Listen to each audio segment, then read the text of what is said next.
to the latest edition of the Stephen A. Smith Show, coming at you as I love to do every weekday afternoon from 1 p.m. to 3 p.m. Eastern Standard Time over the airwaves of Sirius XM. Mad Dog Sports Radio. Number to call up as always is 888 Mad Dog 6. That's 888-623-3646. Let me get right down to business. I wasn't here yesterday. Was very sad and sorry that I wasn't here yesterday. One of the reasons I was going, ladies and gentlemen, is that I had to go to a service for the now late John Saunders, my colleague at ESPN, who passed away suddenly last week at the age of 61. I had to go to a service for him to honor him, his memory, all the great things that he's done in this industry, particularly for myself, seeing his lovely wife, Wanda, his lovely daughters, Aaliyah and Jenna, brother Bernie. My heart goes out to them. My condolences with them. My heart is with them, wishing them nothing but the best in anything they ever need. I'm always here because John Saunders will always and forever be in my heart. One of the other reasons I wasn't here, I was upset that I wasn't here yesterday, is because of the whole Mr. Lochte story at the Olympics, his lying, scandalous, sleazy self. I'll talk a little bit about him and something that I peeled from Brazilian police in the aftermath of this fiasco. I'll talk about that in a minute. But the first order of business for me to get into is the latest news involving James Harrison and 3 other football players. Their names are names that you know, of course: Julius Peppers, Clay Matthews, and one that you might not know, and Mr. Mike Neal. He's a former Packer as well. Them along with James Harrison, not Mike Neal, but the other 3 James Harrison, Clay Matthews, Julius Pepper, have all agreed to capitulate to the NFL's demands to meet with investigators to be interviewed about this whole Al Jazeera report, a report that ultimately was refuted by the very person who initially made the accusations. Some dude named Sly. Forgot his last name. Charles Sly, I believe his name was.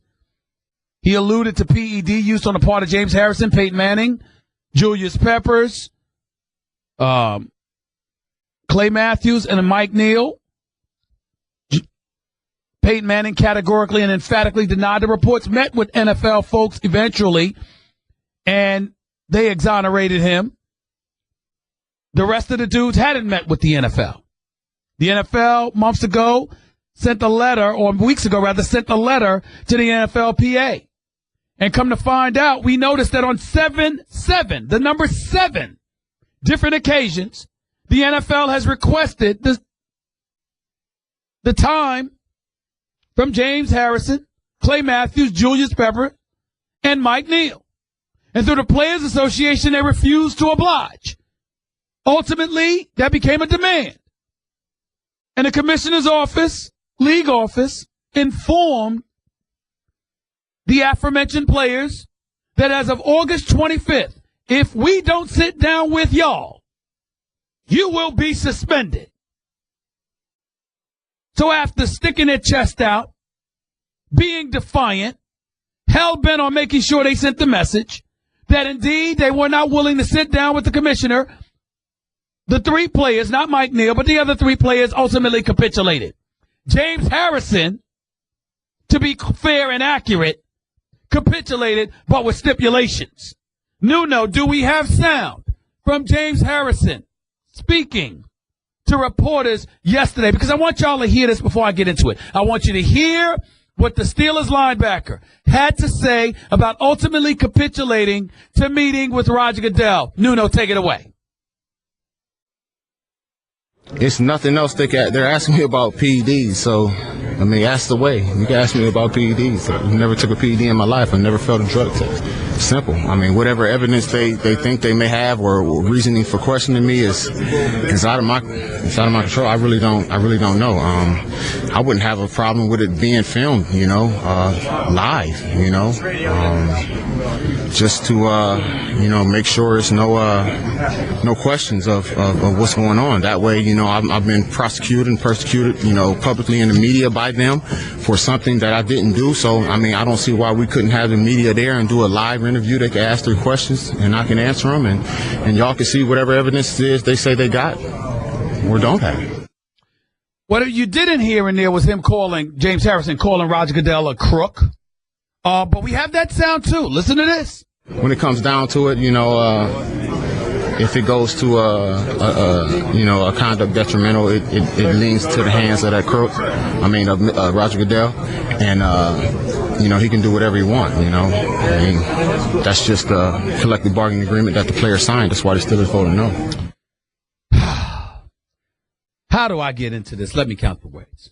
First order of business. I think it was the right decision for James Harrison to capitulate. Let's get that out the way. My position is simple. James Harrison has every right to call Roger Goodell names if he wants to. Roger Goodell has taken $150,000 out of his pocket, fining him about 6 times since 2010. It is perfectly understandable why James Harrison does not like this man. It is perfectly reasonable that he might call him a crook because he might surmise that Roger Goodell took money out of his pocket. I mean, when you're a crook, you're implying that somebody has stolen from you. Roger Goodell, I don't think, needs to steal, since he's accumulated over $140 million in salary as NFL commissioner since 2006. But nevertheless, if that's what James Harrison wants to say, so be it.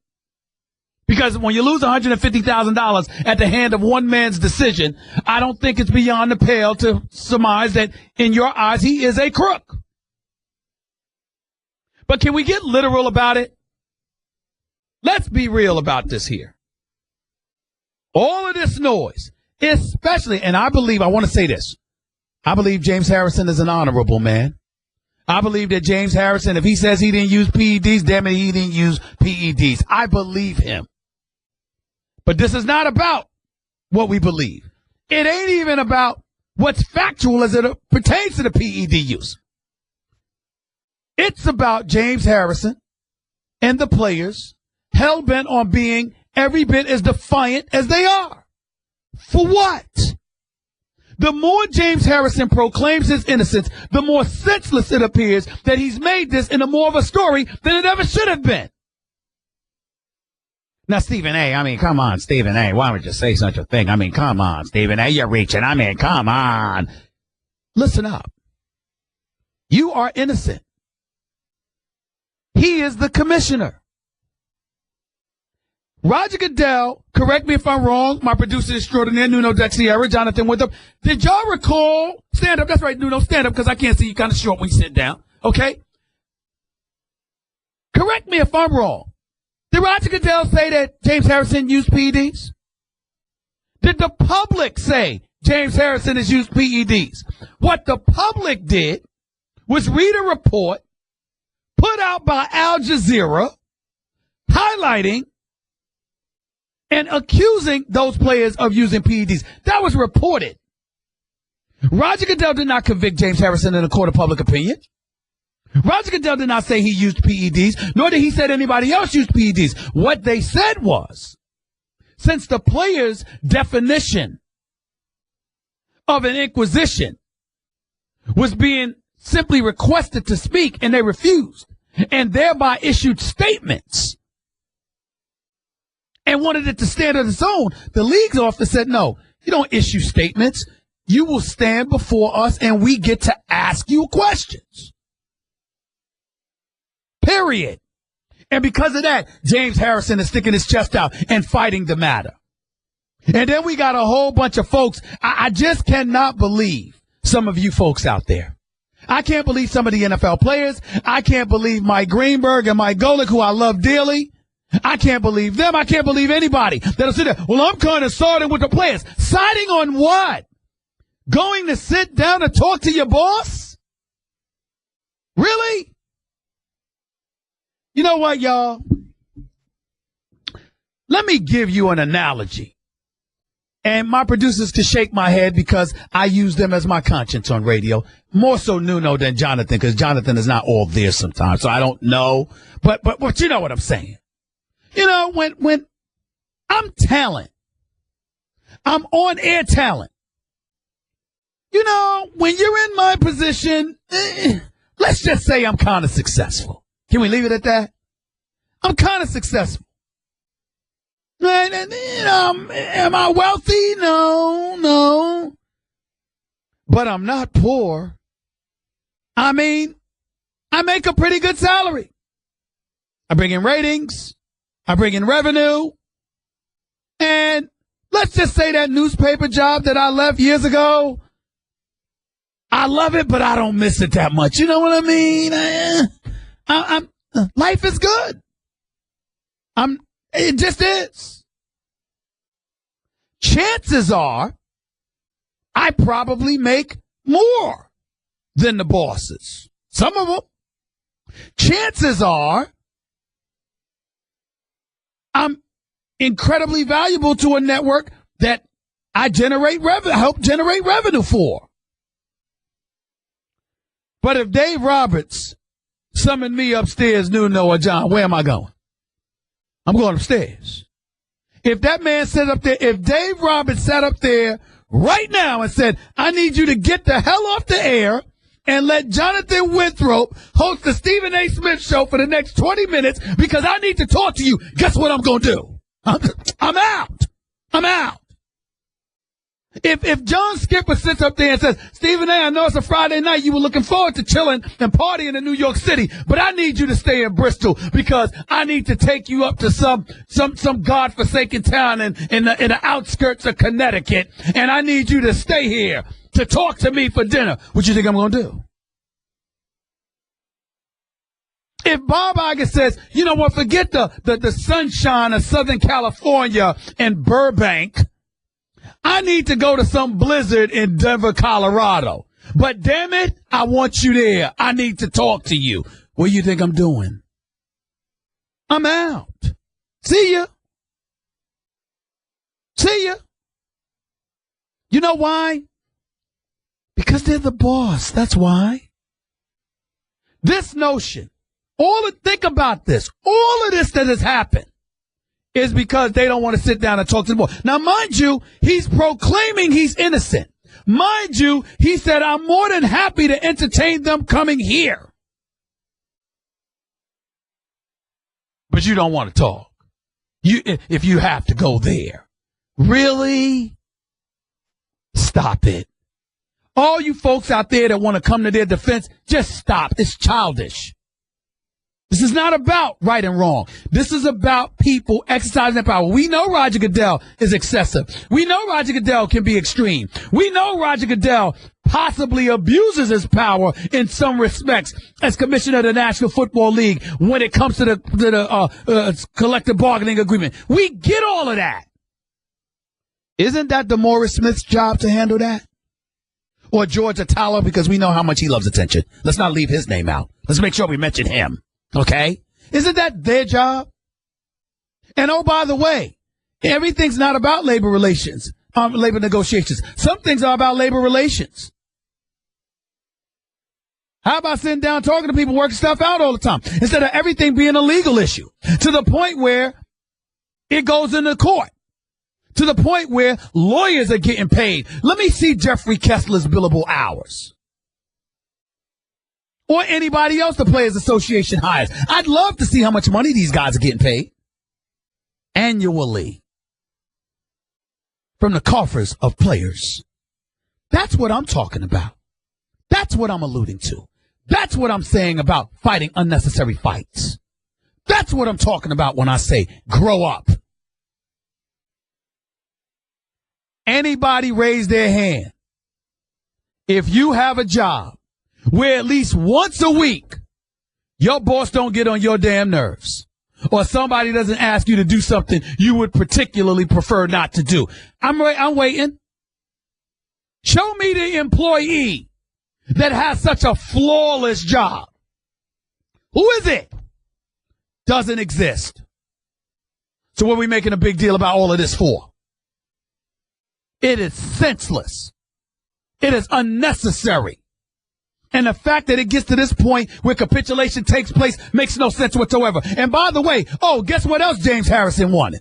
I wouldn't be mind at all if they filmed the whole thing so everybody in the media and everybody could see the commissioner asking me questions. So let me ask y'all this question.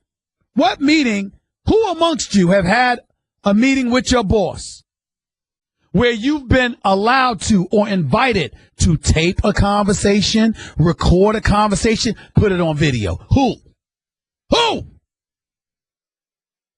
Tell me how many times as an employee you didn't wish that you could have taped something or filmed something that a boss said to you. Tell me you wouldn't wish that.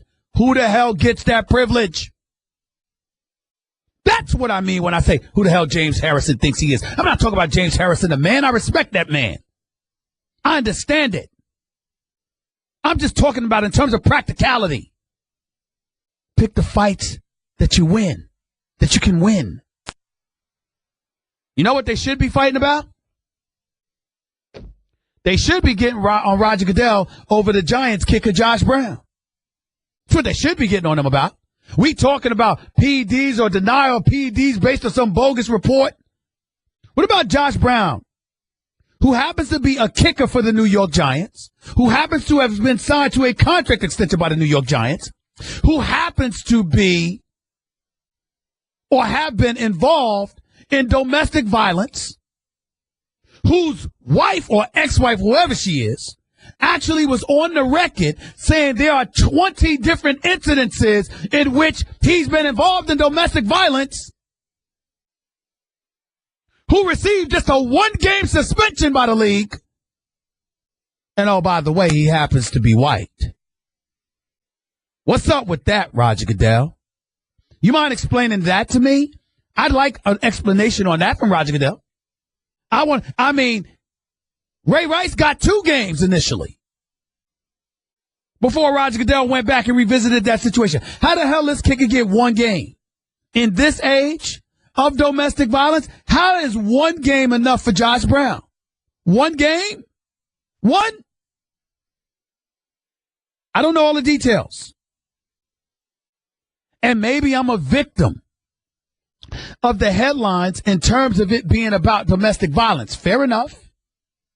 But I would think in this day and age, considering the recent history of the NFL as it pertains to domestic violence, I would think a 2-game suspension would be automatic. I would think you'd be thinking about that before you even breathe.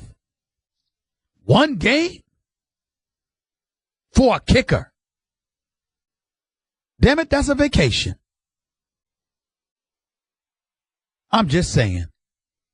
888-MAD-DOG-6 is always the number to call up. That's 888-623-3646. Lots of stuff to get into. There were some preseason games that took place over the last couple of days.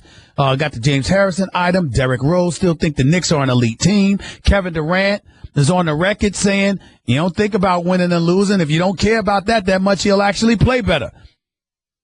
I'll give you my thoughts on that as well, along with my thoughts about Roger Goodell. You are listening live to the Stephen A. Smith Show, Sirius XM, Mad Dog Sports Radio, Channel 82. Back with your phone calls and more in a minute. Sirius XM Politics.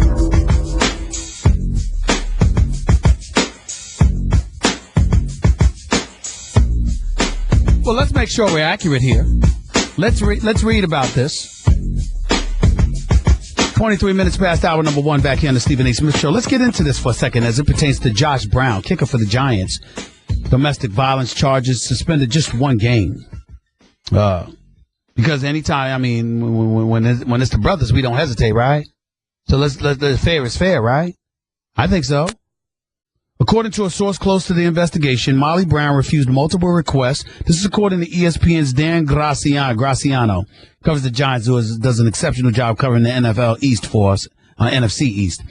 According to a source close to the investigation, Molly Brown refused multiple requests to be interviewed by the NFL for its investigation into this matter. Molly Brown is either his wife or his ex-wife. Not sure. Ex-wife, I'm sorry. The details that have been reported about prior instances were known to the league prior to the announcement of the suspension. The domestic violence policy establishes a 6-game baseline for first offenses, but allows for aggravating circumstances that can make the suspension longer or mitigating circumstances that can make it shorter. In this case, the league determined there were mitigating circumstances, including the lack of charges filed and the lack of cooperation by the accuser, that convinced them it should only be 1 game. Brown and the union argued, as Brown has said, that it should be no games, but the NFL determined that the one incident about which the report was filed required them to act. This is also from ESPN.com. Molly Brown told police, according to documents obtained by ESPN, the ex-wife of Josh Brown had told police that the Giants kicker had been physically violent with her on more than 20 instances over the past several years. Molly Brown's comments to police, according to documents obtained by ESPN, followed Josh Brown's May 2015 arrest on a charge of assault in the 4th-degree domestic violence.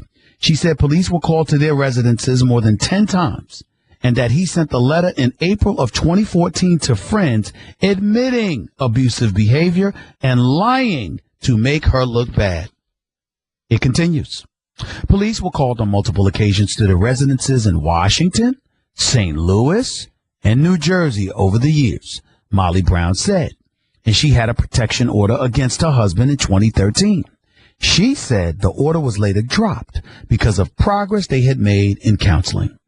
The Giants were aware, the New York Giants were aware of the police being called to their residence in Hoboken, New Jersey in 2014-2015, Molly Brown said. She said the owners of the apartment they were renting were trying to blackmail the couple, and the Giants attorneys, quote, basically did what they needed to do to make the guy go away, end quote. The Giants and NFL did not immediately reply to a request for comment. Josh Brown, who was suspended 1 game by the NFL on Wednesday, said he informed the Giants of the 2015 charge the day of the incident, and a team spokesman confirmed they knew of that incident.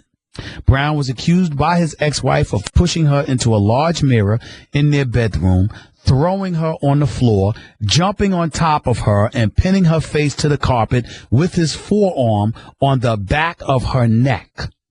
In a separate incident, he allegedly kicked a door off the hinges and into the arm of her son, kicked a chair into his wife, and pushed her over a paper shredder. She also told police that he verbally threatened her consistently over the years, including death threats. The charge in the 2015 case was dropped because of, quote, insufficient evidence, end quote, according to the King County, Washington prosecutor's office, but the NFL suspended Brown 1 game for a violation anyway. I'm sorry. Is that domestic violence that I heard? Is that domestic violence that I just read? Picking you up, throwing you to the ground, pinning your face to the ground by putting your forearm on the back of her neck, kicking in doors where it hits your son, throwing chairs, shoving her over a paper shredder. 10 different times the police came. What am I missing? What am I missing?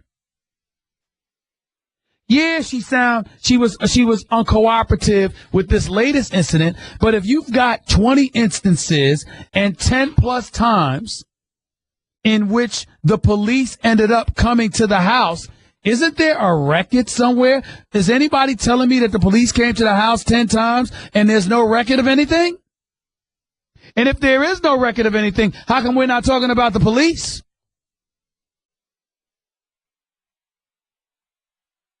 I'm just saying. We've talked about Ray Rice. We've talked about Greg Hardy. We've talked about all of these guys. We even talked about Ray McDonald.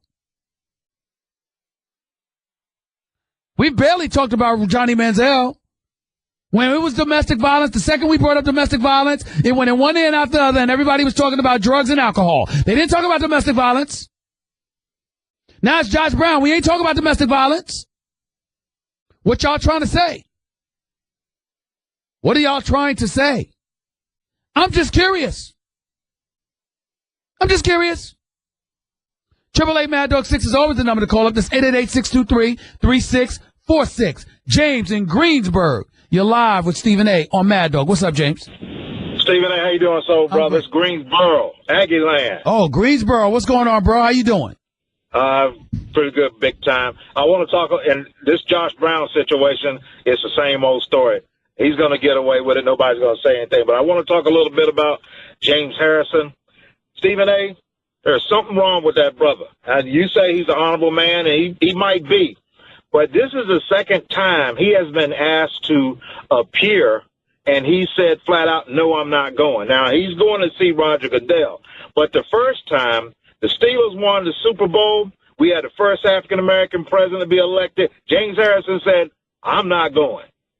And I'm going to tell you, as a black man, I was pissed because here you got this brother going to see a black president, and he says, no, I'm not going. Now, I can understand Brady didn't want to go, and then this goalie from the Boston Bruins didn't want to go. Maybe they're both Republicans and probably didn't appreciate a black man being president. But James Harrison, I think there's something wrong with this brother, Stephen A. It might just be he's one of these guys that I do what I want to do. But I didn't understand. There is hostility that he has towards Roger Goodell. Let's not act like that's unfounded. He's been fined 6 times for over $150,000 in his career, and he is a noted, well-known, well-renowned adversary of Roger Goodell. That could very well have something to do with it. So there may not be anything wrong with him at all other than his extreme animosity for a commissioner he can't stand. But nevertheless, this ain't the situation to fight like this. I would say that. No, it's not. It's not. But at the same time, I when I first, even, before this Roger Goodell situation, that's one thing. But the snubbing Barack Obama, I can't to this day find out. I don't understand why he snubbed Barack. I don't get it. Well, you do have some guys that just don't believe in the president and what he's doing. That's their right. Now, to me, respect the office. To me, don't do something like that. To me, if the president summons you, you should go see the president. I don't care what president it is. I don't care how much you disagree with him. You respect the office. I think that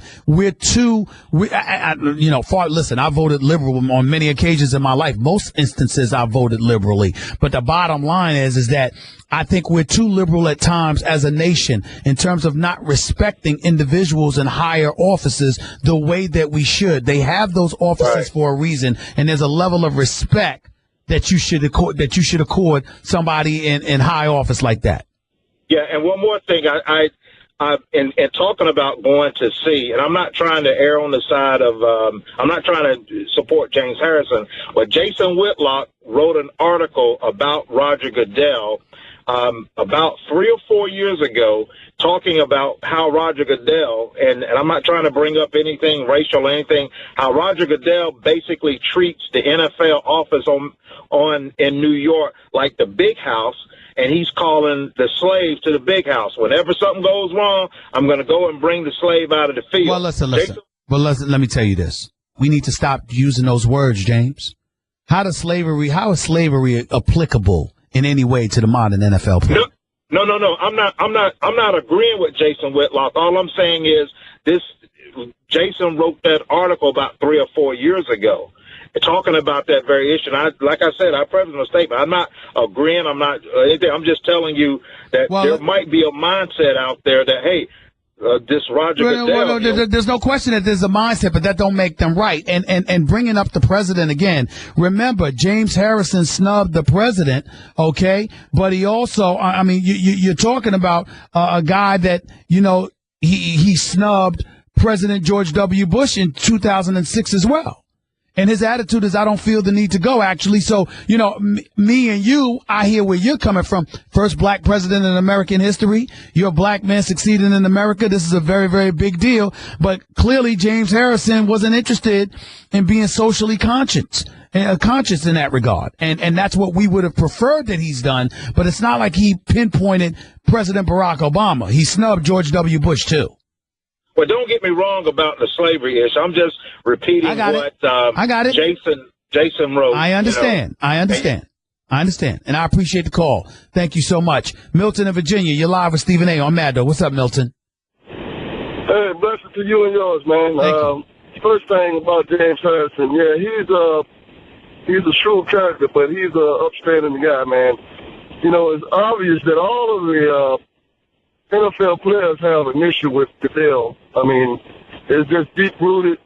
He's done tattooed James Harrison on many occasions, and that's what the guy feels some kind of way about that kind of thing. So, you know, for him to not want to, you know, appear to, you know, need a with him or whatever, I can understand the concept. However, he has, like you say, he should respect the office. But that being said, Goodell, you know, is taking these players, you know, and ran them over the coals. But let me ask you this question. All right, Goodell has run him through the coals and all of this other stuff. How has he been able to do it? Well, again, you know, that goes by representation. You got bad representation. When you all right, what's their representation? Well, the representation of is the players union, right? Who runs the players union? Right. The players run. The players rep and the executive director, Morris Smith, correct? Right. Right. So why is it that the eye is always being directed at the commissioner instead of in the direction of the people that you have representing you in terms of highlighting what kind of job they're doing for you? Well, I agree wholeheartedly with you there, pal. I mean, bottom line, they dropped the ball at the bargaining table. But that being said, still people are people. People going to react. People going to feel some kind of way about certain things. And as it is in this world and what the conditions they are in now, this situation, that's why the players are feeling the way they're doing, reacting the way they are. And like I said, Goodell is doing his job. He's giving that power by the players and the association. So it is what it is, but that don't mean they're going to feel some kind of way about it. Well, they're definitely going to feel some kind of way about it, but don't you feel about it? How you like your boss, bro? I'm the boss, but nonetheless, I always respect authority because to be a good leader, you got to be a good follower. No question. Appreciate that. That's great advice, Milton. Thank you so much for the call. 888 Mad Dog 6 is always the number to call up. That's 888-623-3646. More of your phone calls on James Harrison, on RG3, on a lot of different things. Josh Brown for the Giants as well. All these domestic violence incidences he's been involved in gets a 1-game suspension. I'd like Roger Goodell to explain that a hell of a lot more than I'm interested in his explanation about James Harrison personally, but that's just me. You're listening to the Stephen A. Smith Show, Sirius XM, Mad Dog Sports Radio, Channel 82. I just flashed over my screen. Boy, like I said, I've been preoccupied with, John Saunders and some other matters. I never saw the story that Darren Sharp, a former NFL player, got sentenced to 18 years in prison. Oh, my God. 18 years? What else is there to say? It's not like he didn't deserve it. That's actually true. He actually deserved it. Can't deny that. Slipping pills in a women's drink, it's rape. If it ain't consensual, it's rape. If you trick them into doing something, it's rape. I mean, when I used to see him at football games, stuff like that, I thought he was such a cool brother. He's just unbelievable. I cannot believe it. But I'll be damned if he didn't deserve it. Every day he deserved it. You do something like that to women?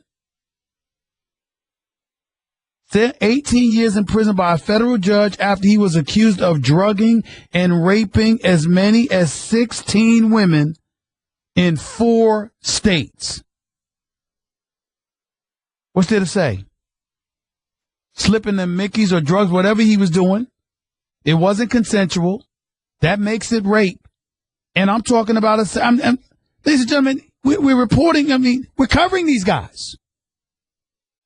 I shouldn't say these guys because most would never do the things that he has now been convicted of doing. Played 14 seasons in the NFL in Green Bay, Minnesota, and New Orleans. I mean, if you know, I've worked on TV with him, a few times. Most people that were around him thought him to be a nice guy. And he was doing this?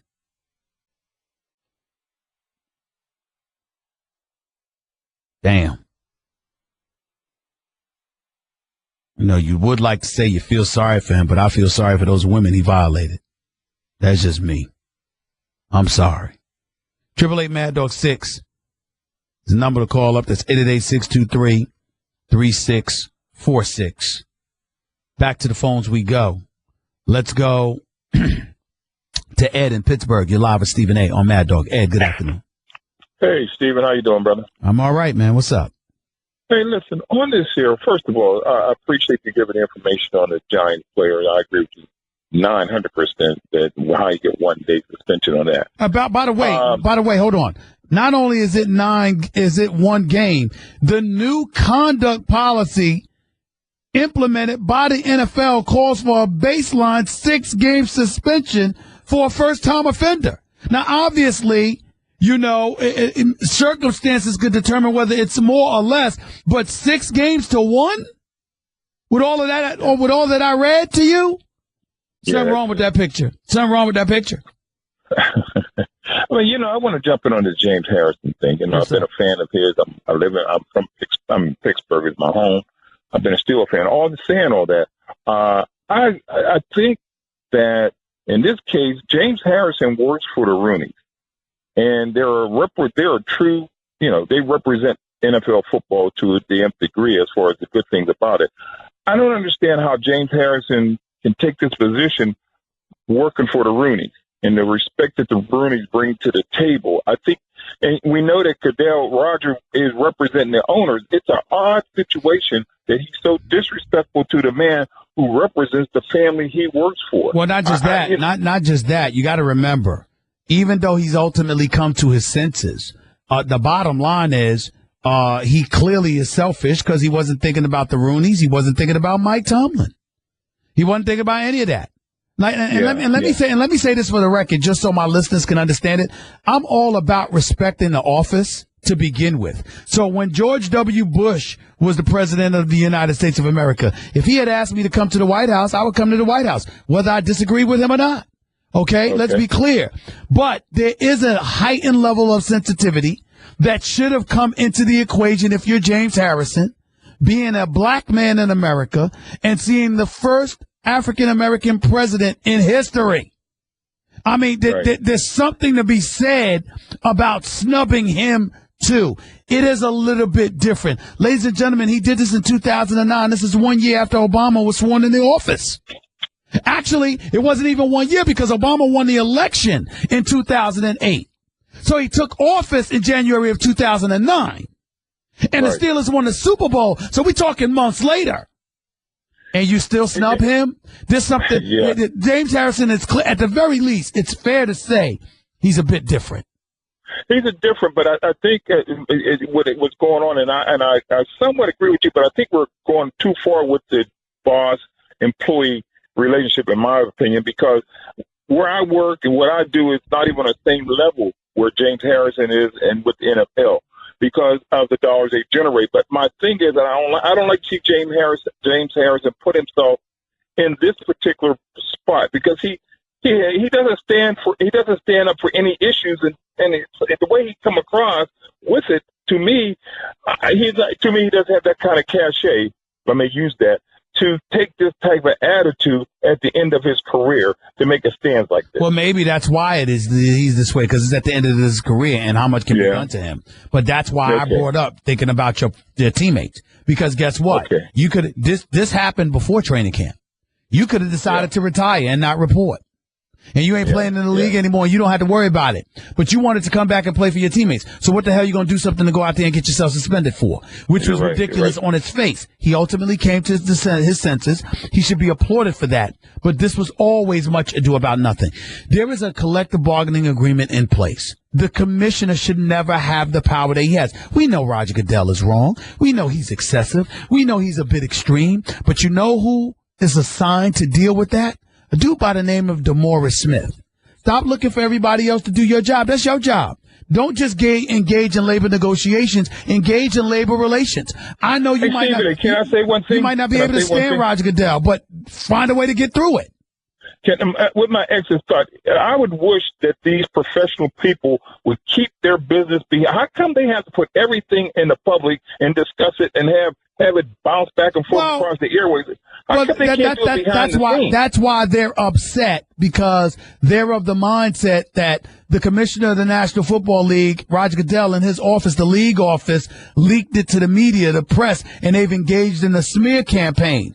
Well, my point is, if you're the Players Association, are you going to sit there with a straight face and tell us you never leaked anything to the press? So what, you going to complain about it because this particular instance it didn't work to your advantage? You know how the game is played. See, this is the kind of stuff that annoys me when I see people whining and complaining about stuff that involves big boy rules. You know how this game is played. It comes with it. That's what it is. That's what it is. And there's no way around that. And I respect the hell out of DeMaurice Smith. DeMaurice Smith is smart as a whip. And DeMaurice Smith is an accomplished attorney. DeMaurice Smith was qualified to do the job he's doing. Here's the problem. The relationship between him and Roger Goodell is notably and reportedly so cantankerous that I believe at times players are victims to this because their representative is too busy butting heads with Goliath.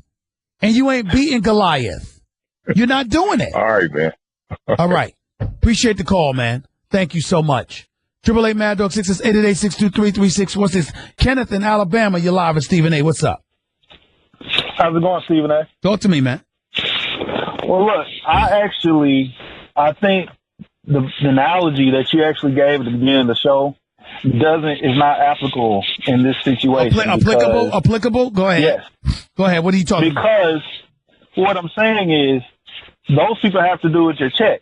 You know what I mean? So, you know, if it was Harrison saying, hey, I'm not going to meet with the Rooney, that's a whole different thing than just, Goodell having to go and meet with Goodell. But, Kenneth, let me explain to you why I think your specific opinion on this matter is somewhat ignorant. And I don't mean that disrespectfully. Let me explain. Right. Let me explain. Roger Goodell was hired by the owners. He's empowered by the owners. The owners gave him the license to have the heavy hand because they don't want to be directly involved in swinging the hammer because it would potentially turn players against them. Let's give a perfect example. Let's say, for example, hypothetically speaking, you see how people like you and the players and a lot of other people are in an uproar because of James Harrison's position, right? Let's say, for example, it wasn't against Roger Goodell. It was against the Steelers, right? Okay. How difficult would it be for the Steelers to lure free agents? See, in other words, what I'm trying to tell you is that the owners use the commissioner as a buffer and a shield so they don't have to get their hands dirty. And the commissioner is paid very handsomely to be the bad guy and the figurative fall guy and the GOAT for them because they don't get to get their hands dirty. Well, let me say one thing, too. Sure. I don't disagree at all with him. He needed to go talk to Goodell. My thing is just as far as, he was looking at it from the standpoint of them paying, that whole dynamic. Goodell actually being the boss. I get him being the representative, but, I just don't agree with that. Well, first of all, Kenneth, you don't have to agree with it. You have to accept it. Because the person that has to agree with it is James Harrison. Otherwise, he could be the next victim after Tom Brady. Tom Brady didn't agree with it either. Took it to court. Won and then lost. Took it to another court. Won and then lost. Took it to the Second Circuit Court of Appeals, which is right under the Supreme Court because the Supreme Court would have been next. That's how far Tom Brady was willing to go. Where to get him? All right. Where to get him? So what I'm saying is, we all know that Tom Brady shouldn't have been suspended for 4 games. We know that Roger Goodell was excessive. We know that it wasn't worth no damn 4-game suspension. But the bottom line is, the man said cooperate or else. He thought with the whole cell phone incident and all of that other stuff that Brady was not as cooperative and as forthcoming as he should have been. So he brought down the hammer. Now, let me ask you this question, Kenneth. Now, listen, you sound like you got some style to you, Kenneth. You sound like you can relate to what I'm about to say. You listening to me? Okay. I'm listening. You see Tom Brady in that blue suit with the women drooling all over him when he came out of the courthouse? You see Tom Brady with the Tom Ford suits and blazers? You see Tom Brady looking like a model on the cover of GQ? Remember all of that? Uh-huh. You saw his wife walk down that runway for the opening ceremonies for the Olympics in Rio? Did you see that? Did you see that? Mm-hmm. Right? Now, you consider the money she makes. You consider the money he makes. You consider the fact that he's a 4-time Super Bowl champion. You think about the cachet. He's got major cachet. Wouldn't you say that, Kenneth? Yeah. Couldn't you have picked up the phone and said, Roger, can we have a conversation? Let me and Giselle, we want to take you and the wife out to dinner. Can we rap? Look, man, I messed up. I never told them to deflate the footballs below the legal limit.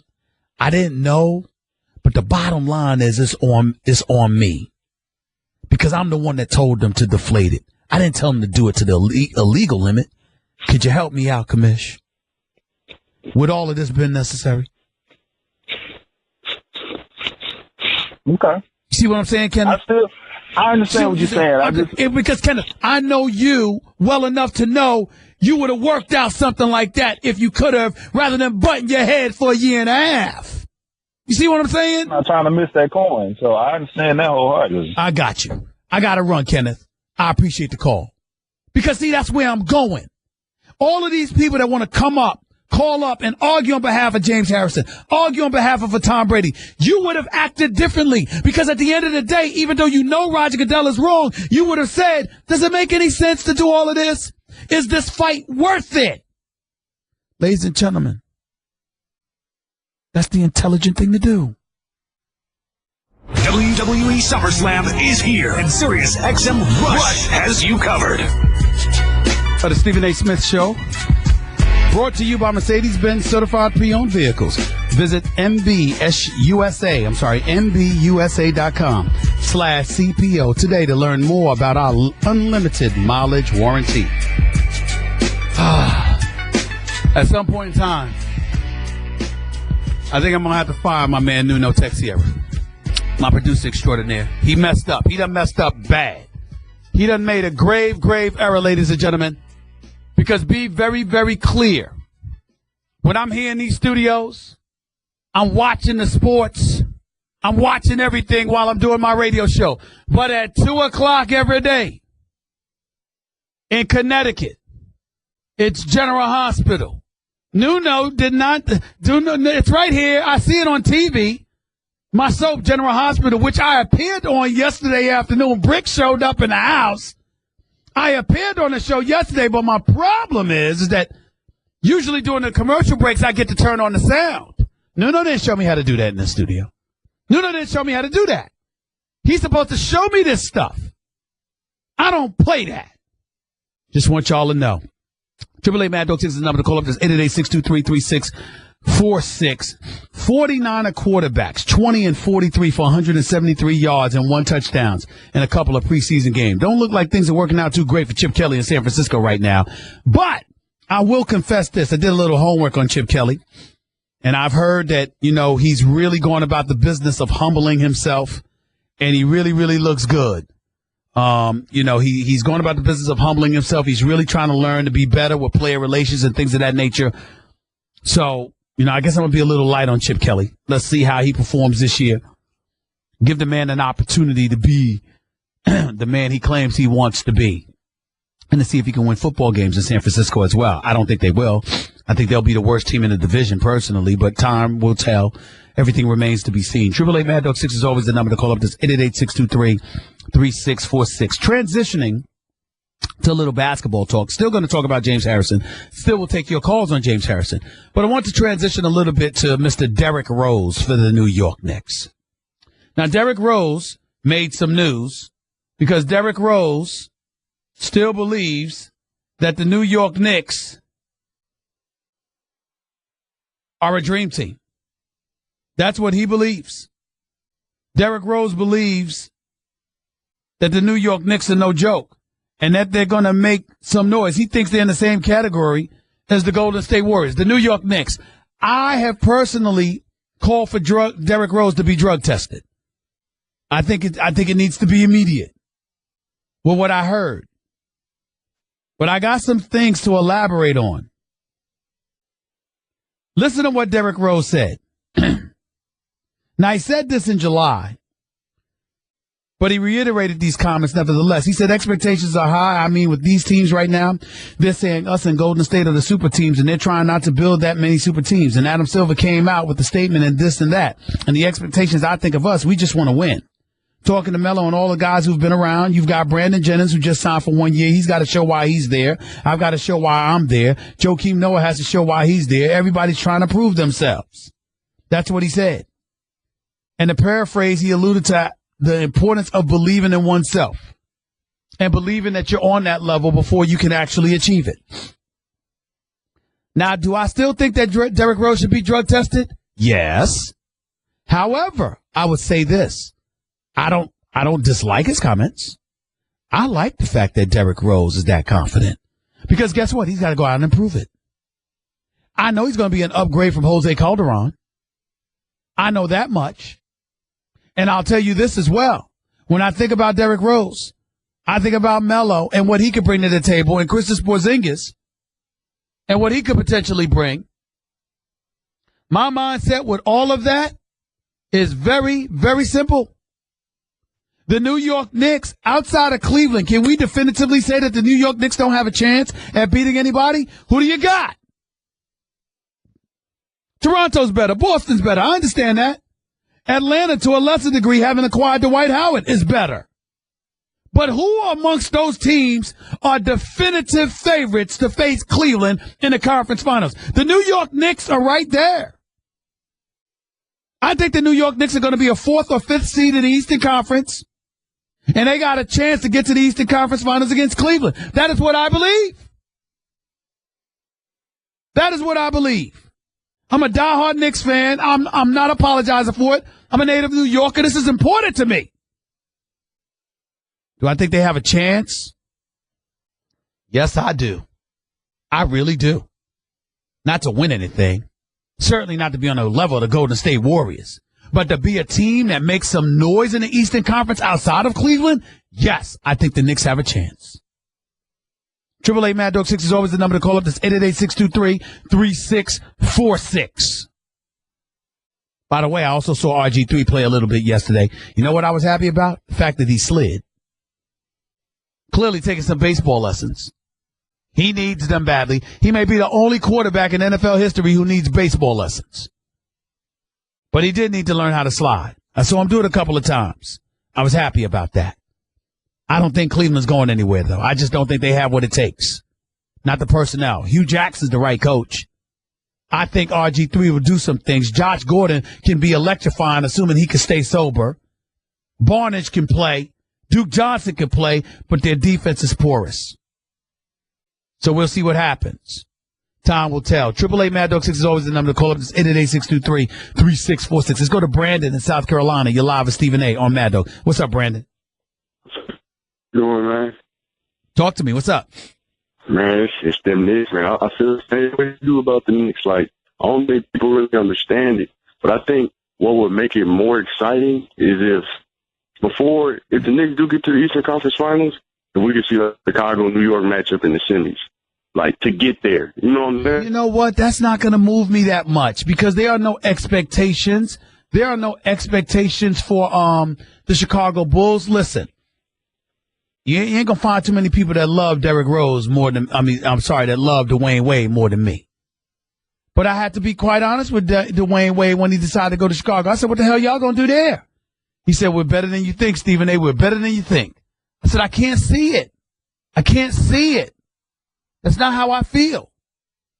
I think him, Butler, and Rondo could be great together. But Rondo and Butler are not shooters. They can hit, or Butler can hit shots, but he's not a shooter. Dwayne Wade's a scorer, but not a shooter. And in today's NBA game, you got to spread the floor better. And I just don't see it. What, you going to put McDermott out there?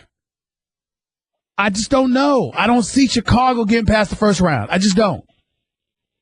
Oh, not even the first round? They can get to the second round. Look, the Bulls can surprise people. They could. I just don't see it. They could do it. I just don't see it.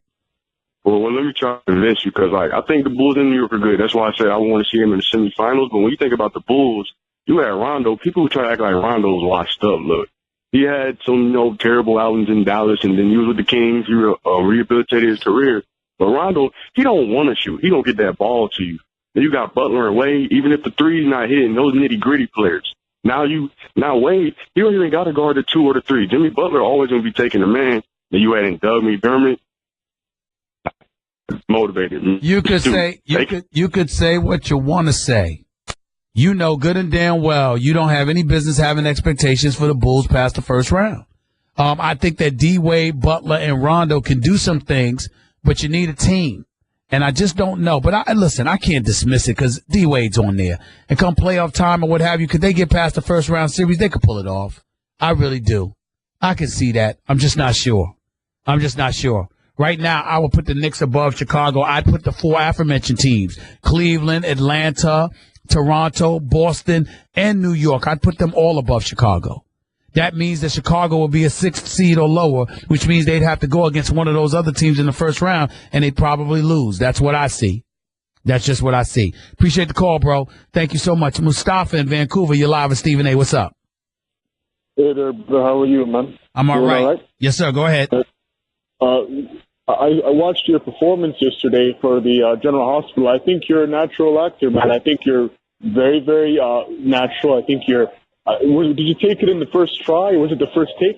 Yes, sir. What was it? Okay, that's good. And it's a recurring role. Is that correct? Yes, sir. That's good. Anyways, I want to touch on the whole situation with the Knicks here you just talked about. Okay. The New York Knicks, they're going to be good. They definitely will be pretty good this year. I just don't see them getting past the first round. Maybe the second round. I think Derrick Rose, as long as that team can stay healthy, they might be able to do something. But outside of that, I mean, there's question marks on the coach a little bit. Jeff Hornacek he's a good option, but he's not the greatest option. And also the New York Knicks, I think Noah, he's not what he used to be as well.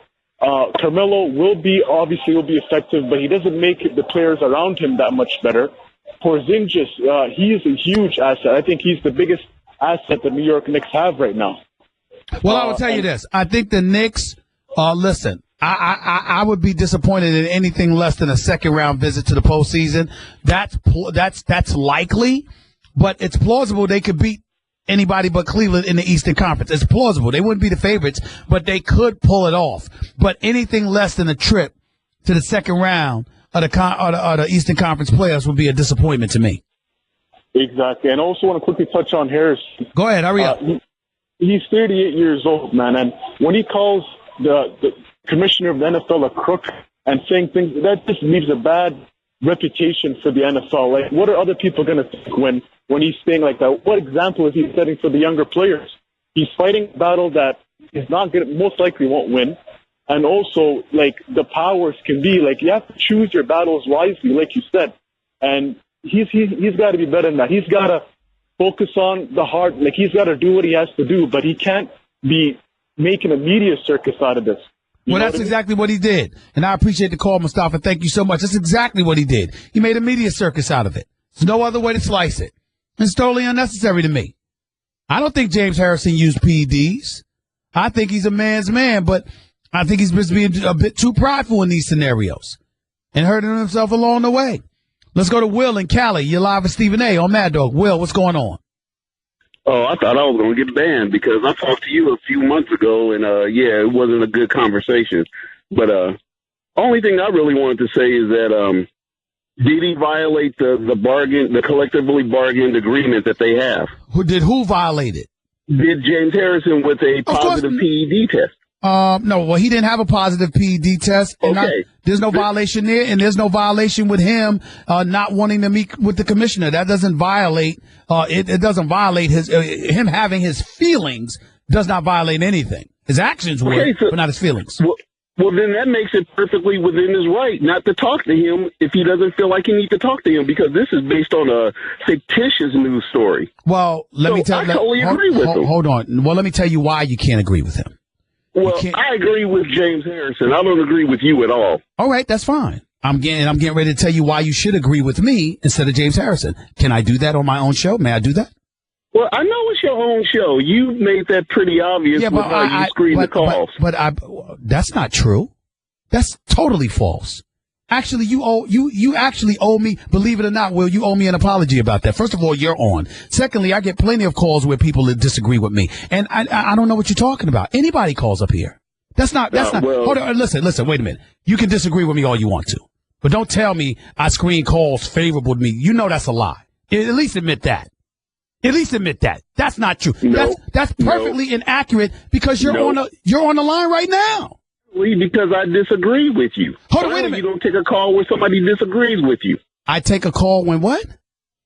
Finally, you take a call when someone disagrees with you. People disagree with me on my show every day. What the? You're wrong about the Harrison. You're lying about being a listener if you say that because people disagree with me every day. Every day. Every day. Praise you first. And then you wear them down and you make them agree with you. Oh, well, what you want me to do? What you want me to do with that? I'm about to wear you down and let you agree with me if you let me make my point. My point to you, Will, is this. James Harrison is under a collective bargaining agreement. We have both already established that. What I was trying to say is this. He doesn't have to do anything, but he'll get himself suspended. That's the point. No one said James Harrison was wrong in terms of how he felt. What you're saying is, look, bro, grow up.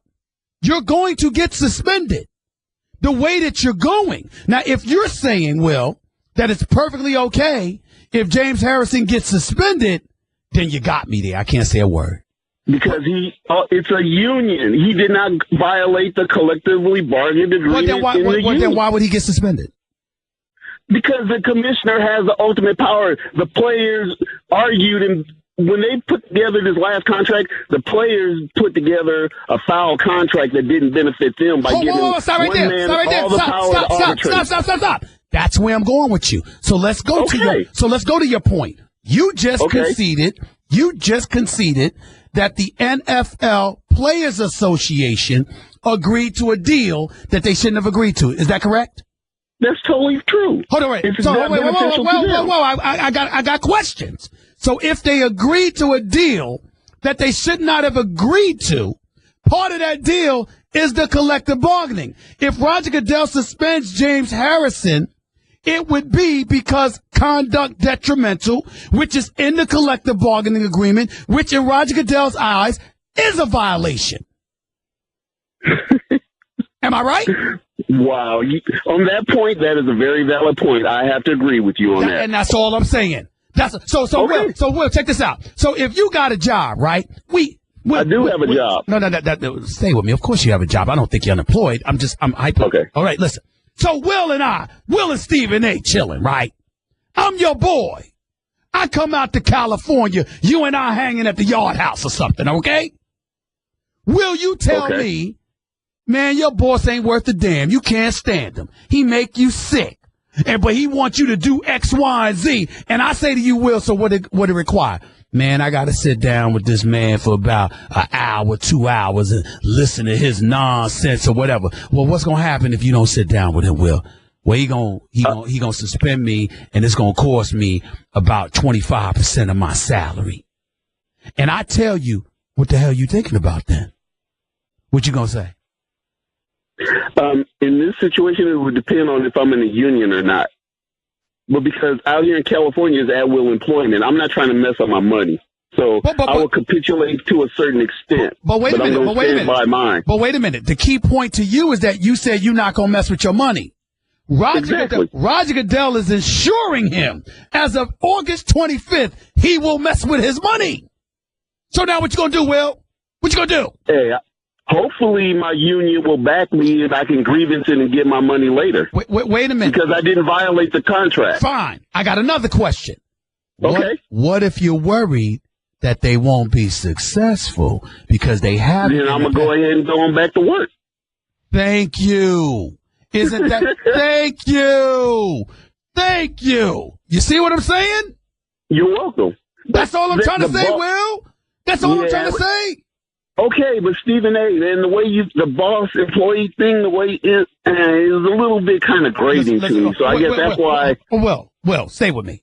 You a basketball fan? You a basketball fan? No, I'm more of a baseball and football fan. All right. Let's just point to one of the lockouts because players have had problems with me. I'll give you a perfect example. Back when the NBA lockout was going on, players were ticked off with me back then. You know why they were ticked off with me, Will? No, I don't. Because I said to them, "You're not wrong. You're right, but you don't have the leverage. They do, and if you don't come to your senses." You're going to cost yourself $300 to $400 million. They'll get their money back because the deal is in place that allows the networks to pay the owners even in the event of a lockout. But if you don't but if you do stay out, they are going to get their money. You will never recoup yours. The players were mad at me. Stephen A. selling us out. He don't sign, whatever. I never said I disagree with you. What I said is you didn't have the leverage. You know what happened, Will?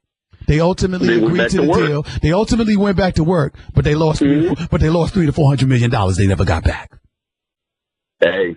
If you don't have the leverage, you don't have the leverage. You're absolutely right. Which is what I said. So in other words, what they did was when you say boss, employee, I'm not saying you do something just because somebody's the boss. I'm saying you do it because it's the boss with the leverage. If you got leverage, I'm going to tell you a different tune. If you don't have one, I'm going to sit there and say that you make your money. Don't let pride get in the way of you making your money. Well, see, if you would have said leverage in there, I wouldn't have had any type of problem with anything you said. You didn't imply the leverage. You never said the leverage in the course of your conversation. I'm always talking leverage. Leverage is all that matters. Leverage is all that matters. You're right on that. Hey, I got to give it to you on that. Thank you so much. Right. You're absolutely right. And that's why you could call up and disagree with me anytime you want, bro. I will most definitely do that whenever I feel like I need to. No doubt. You have a good weekend. You do the same, bro. God bless. 888 Mad Dog 6 is the number to call up. That's 888-623-3646. That's the only thing. Will can't sit up there and tell me how you gonna be on the line disagreeing with me and tell me I don't let people on that disagree with me. Come on now. And then he says you argue them down until they agree with you because I'm usually right. Listen, ladies and gentlemen, I keep trying to tell y'all, I'm a brilliant brother because I know I am not. I listen to those who are. Don't make this stuff up. You educate yourself on the issues, you take a position, and you stand by it. That's the deal. Now, Will's going to call up in the future. And guess what, y'all? He might have me on something and going to get me, make me feel wrong. And you know what I'm going to say? Will, you got me there. That's a good point. Because that's what this is all about. We all family. As Bernie Mac would say, we all family. We all family.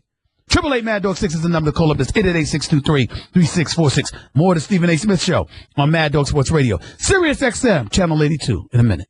Got it. Thanks. Got it. Well said, Sonny. Everything ready for your request. All right. You were the right man for this. Any details you care to disclose? Well, as you know, Julian Jerome is a, how could I say this, coward. But he has resources. You think he's going to run? He's going to try. And I don't trust the PCPD to keep him blocked up while the trial's going on and everything. So your people are going to keep me informed. Any contacts, visitors, if he has any conversations with the guard. We'll also get you any information on any bank transfers in case Julian hires somebody to move the money he'll need to pay his way. Probably his sister, Ava, yeah. You know she's already on the list. So glad you helped me with this. Because I tell you what, if the court won't exact justice on Julian, I will. And the Emmy goes to... Ladies and gentlemen, that was my scene for one of my scenes from General Hospital with my man Maurice Bernard, a.k.a. Sonny Corinthos, star of the soap opera General Hospital on ABC every weekday afternoon. So I was on there yesterday. My character's name is Brick. It's the recurring role. I'm a mobster surveillance expert and beyond for Maurice Bernard, who plays Sonny Corinthos. Can't say enough about how much I appreciate him and the entire GH staff, all the love they show me. They treat me fantastic. Really, really appreciate them. You know, I've been watching the soap opera for 40 years. Everybody's saying I did my thing. Anybody that saw me yesterday that wants to comment on my performance, please let me know. If I stunk, let me know that too. I need to improve.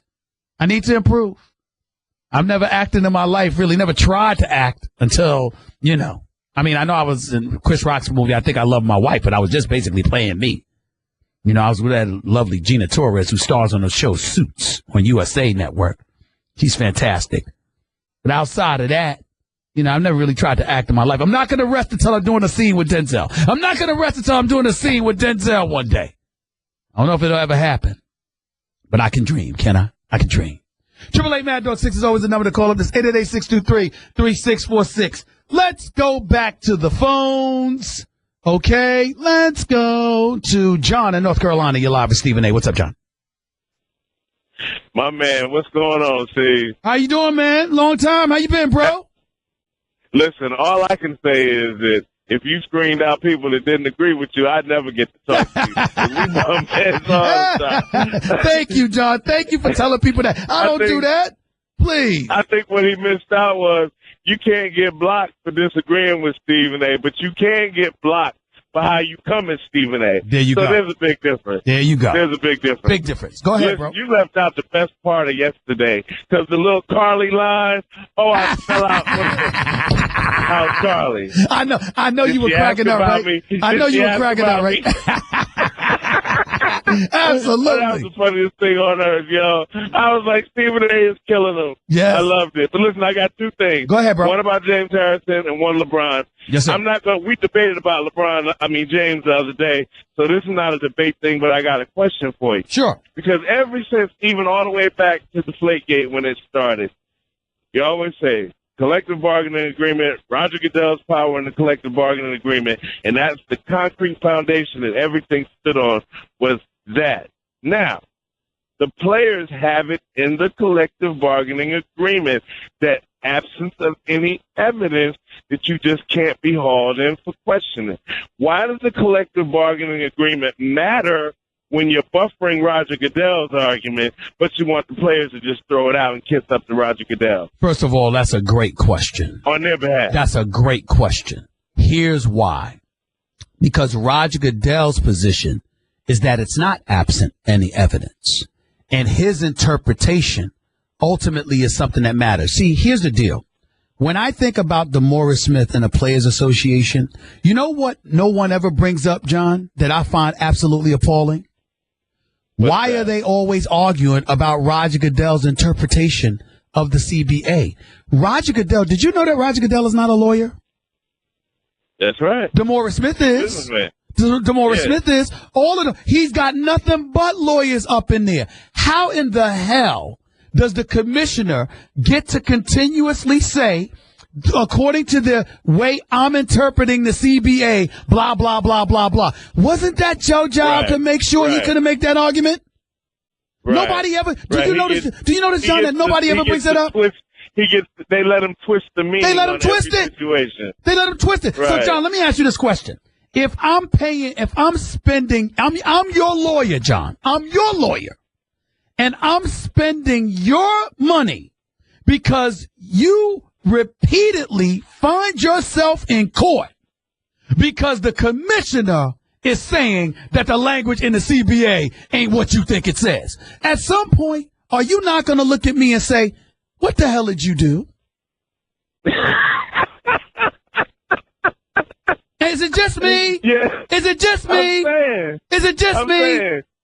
Because you constantly got a lawyer being outdone by a non-lawyer who's a businessman. I mean, you know, that's. But check it out, John. I didn't want to debate it with you today. That's why I said I just wanted to ask you. But John, let me get before you get to your second question. Let me get to a point that I want to piggyback off of. Not only is he not the lawyer, right? Even though he has general counsel lawyers working under him, of course. But not only is he not the lawyer, right? But he's the guy that has 32 billionaires who have financed him and allow him to have that power. You have minimal power because you're not the commissioner, and you have minimal funds because it's coming from the employees instead of the employers. And I still got you in court spending your money with my billable hours. Is it just me? Is it just me? I mean, like you said, you know, that's why I said I'm glad they're going to talk to him, but I wasn't against them, not because they have that right based on the CBA. But, I mean, I'm glad they're going to – I don't think it's about his money, though, because James Harrison ain't hurt for money. I think that he just don't want to hurt his team. Well, he doesn't want to hurt. I think he's gone. And that's why I got on him. I got on him because, listen, remember, they had to talk him out of retirement. And he was going to retire. So clearly it's not a situation where he needs to play for the money or whatever the case may be. My issue with him is that if you came back, are you not defeating the purpose by risking a suspension because you don't want to talk to this man? What's the matter with you? Man, take your behind to New York or let him come to Pittsburgh and handle it. We know he's wrong, but your representation for the union is just as wrong, because why do you continuously find yourself in this position because of language interpreted by the league? Why? Why? That's my point. That's what I've been trying to bring up to everybody, John. That's what I mean when I'm talking about being practical. That's where I'm going. Yeah, that's cool. And like I said, I didn't have that much of an argument with you the other day. I just felt like, you know, coming from a union environment, that if it's in there, then they should be able to stand on it as much as Roger Goodell stands on it. I come from a union environment too. I come from a union environment too, working for the Philadelphia Inquirer. You know how many times I had to eat something because it wasn't worth the fight? You know how many times I had to do that? You're right. What's your second point, bro? Listen, you did the same thing to LeBron that you did to Carmelo Anthony. I hope you've gone back and listened to the rest of that podcast, because y'all opened the show yesterday blasting LeBron for some comments in a podcast that were taken totally out of context. Explain. About Michael Jordan. No, in fairness to you, hold on. In fairness to you, I have not listened to the entire podcast, so let me just put myself on Front Street on that level, okay? But go ahead and tell me what I missed. Because you guys captioned what you were talking about, saying LeBron says that Michael Jordan's teammates doesn't get enough credit. That's not what the conversation was about. He was asked the question prior to those comments that you played was, do you think that coming back from 3-1, do you appreciate that more so than if you went like won it in 6 games? And he made the reference to the way Michael Jordan did it, in comparison to saying to himself that he has a propensity for doing things the hard way. So it was never about Michael Jordan's teammates or tearing Michael Jordan down. He just gave an example of Michael Jordan never going to 7 games, which is the truth, but I'm always making things hard on myself.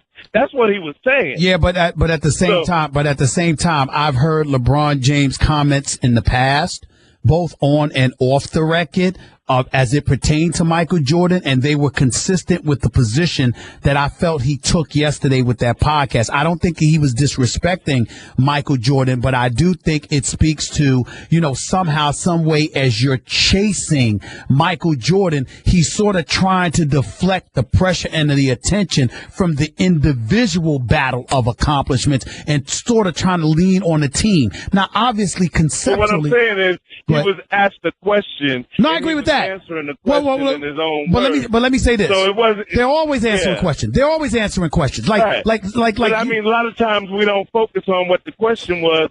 We just hear the answer and then make an assumption a lot of times, on what he was talking about. A lot of times, but I don't think that was the case with LeBron as it pertains to Jordan. And this is another thing that I want to bring up. I am so sick and tired, John, of everybody acting like, oh, you know, this player was killed, that player's killed. You can compliment players 99.9% of the time. The 0.1% of the time you disagree with them, you killing them. We too damn sensitive, man.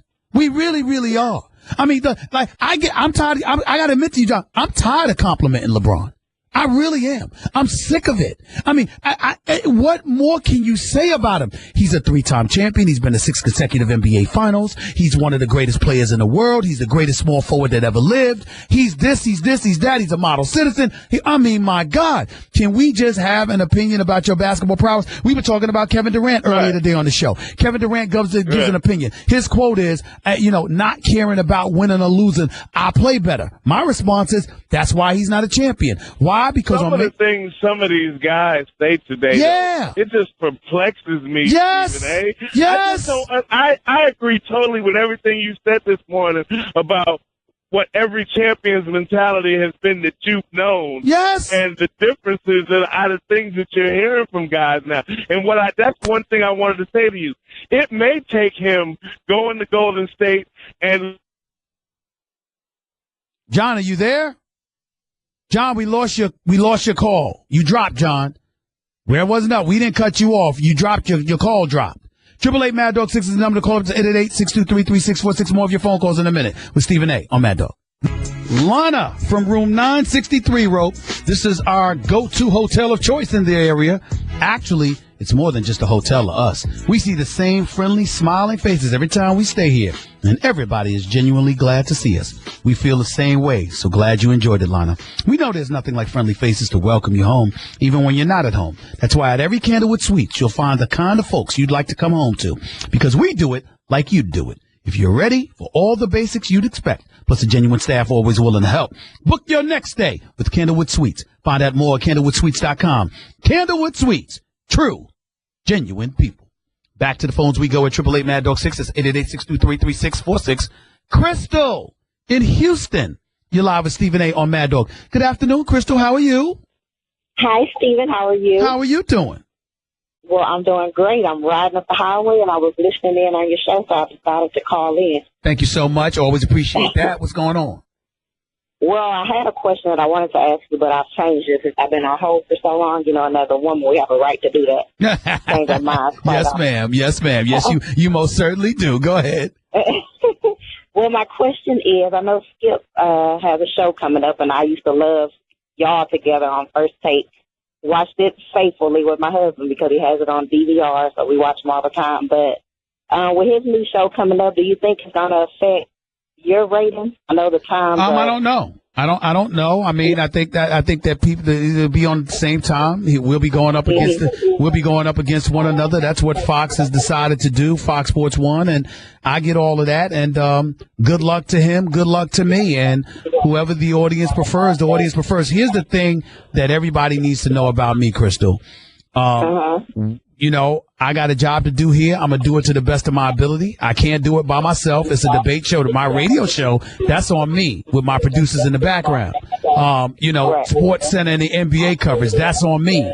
But First Take is a debate show. And so that puts a lot of the onus on Max as well as me because he's got some huge shoes to fill in Skip Bayless. But you got to understand something about me. It's a tight spot because even though we're on at the same time, understand Skip is my friend and my brother from another mother. I'll never root against him. I'm just going to root much, much more for me, and I'm going to do the best that I can, and hopefully the audience will prefer to watch me more than they prefer to watch Sports Center, more than they prefer to watch Skip, more than they prefer to watch any other channel. But all I can do is the best I can do.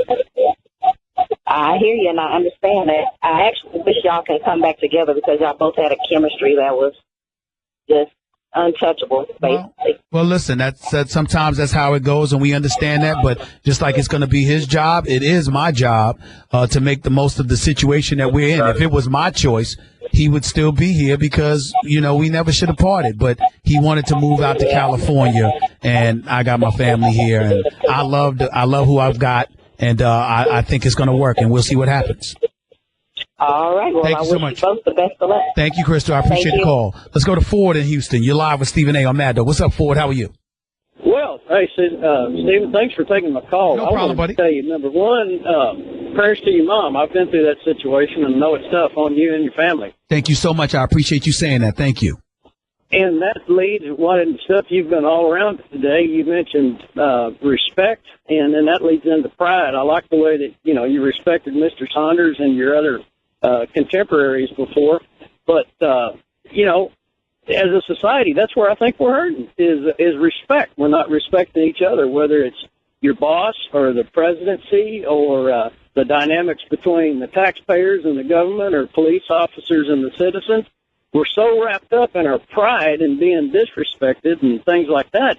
You know, it's negatively impacting our relationships. And when I come across somebody like you that seems kind of fair-minded and is not scared to enunciate that, I tell you, I got to comment and commend on you. And I'm not just agreeing with you because you let me on the air, but I just it's the kind of thing that needs to get put out there more. And everybody knows athletes have lots of prides and lots of egos, so, they can be wrong, but they got a boss, they got to answer to it, and that makes an example to the rest of us or to young people. I just wish we all could do that. Well, more. first of all, you're absolutely right. Secondly, I appreciate you saying that. Thirdly, I'm more than happy to let dissenting opinions on my show with me, with myself and my producers. We do it every day. And I can tell you this. I can tell you this as an employee. I don't always like the decisions my bosses make. A matter of fact, I get quite perturbed sometimes at the decisions bosses have made throughout my career. But I am here to tell you, there is no boss alive that would ever accuse me of disrespecting them and engaging in insubordination.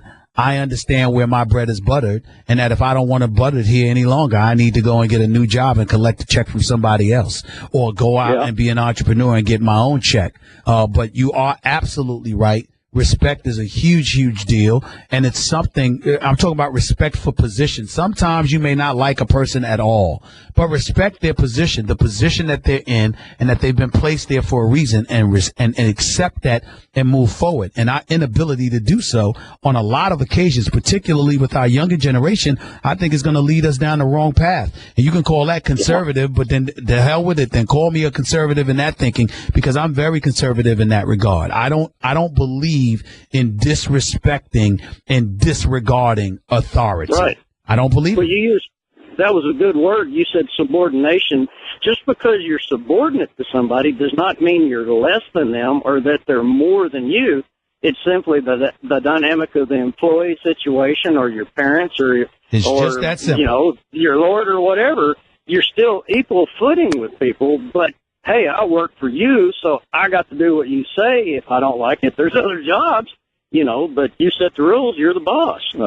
And that you're not belittling yourself by following that. And that's where I feel like a lot of folks, especially the younger generation, I don't want to sound old, but it's kind of going that way. You're absolutely right. And you're absolutely right. And it's a reason for us as a society to be concerned, because if you're going to let folks run amok and act any old way they want to act and get away with it, that leads to nothing but chaos. So I completely agree with you, Ford. Thank you so much for the call. I got to take other callers, but feel free to call back anytime, buddy. Let's go to Al in Georgia. You're live with Stephen A. What's up, Al? Talk to me. Stephen A., what's going on, buddy? What's up, man? How you doing? Man, doing pretty good. Long-time listener, man. Just really enjoy your show. Appreciate you taking my call. Thank you, bro. Man, I'm just trying to, understand why nobody's giving my Jaguars not even a chance. I'll tell you the exact reason why. To make it simple for you, to make you feel better. Yeah, good now. You ready? It ain't that simple. You ready? Yeah, I'm ready. Because we ignorant.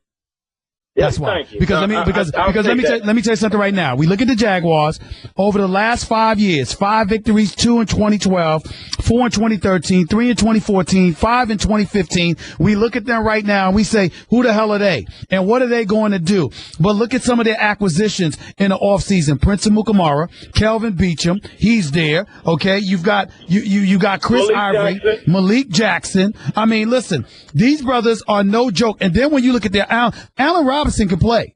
Marquise Lee is a family friend, believe it or not. He's a friend of my family's. Wow. He can play. Alan Hearns. You got Bortles. You got T.J. Yeldon. Chris Ivory backing him up. Green. Man, we got numerous of guys. But I will tell you this. About Dante Fowler. I will tell you this, though. And I love the fact that they got Jalen Ramsey. I'm a fan. I'm a fan of Jalen Ramsey right now. I thought, let me tell you something right now. I'm a big-time fan of Jalen Ramsey, and I think he's going to do some things. But I will tell you this. Gus Bradley don't produce this year. You got a problem. He's going to have to go. He's going to have to go. I definitely agree He's with going to that. have to go. I definitely agree with that. He's going to have to go. I might be a little open-minded here, man, but I'm looking at a home playoff game. Yeah, you're a little bit too open-minded. You're a little bit too open-minded. I mean, could you at least challenge for a playoff spot first? Could you do that? Well, Stephen A., if we win a division, does that not give us a home playoff game? Not necessarily. You could be the lowest seed of the division winners and end up with a road game. I think you get a wild card playoff game, though. I think you get at least a wild card playoff game, though. Yeah, we'll get a home playoff game. Yeah. Oh, so you're gonna win the South. Yeah. So you think you're gonna win the South. So you think you're gonna be better than Houston, and you think you're gonna be better than Indianapolis too. That's what you're telling me. Definitely, without a doubt. Without a doubt. You know what? Indianapolis' defense sweeping the Colts and splitting with the Texans. Okay. And that's only because, You know, if JJ don't end up coming in, it might be the other way around. We may sweep both of them. I got you. I got to get ready to go, my man. I appreciate your call. Look, Blake Bortles, is he there yet? I don't know. TJ Yeldon and Chris Ivey, your backfield should be fine. Allen Robinson could play. I don't know about Hearns yet. Marquise Lee, I like him. He's family. Let's see what he does. Let's see what your defense does. Remains to be seen. I got to get on out of here. Y'all have a wonderful weekend. Mad Dog Russo's Afternoon Drive Show is up next. I'll talk to y'all later. Peace and love.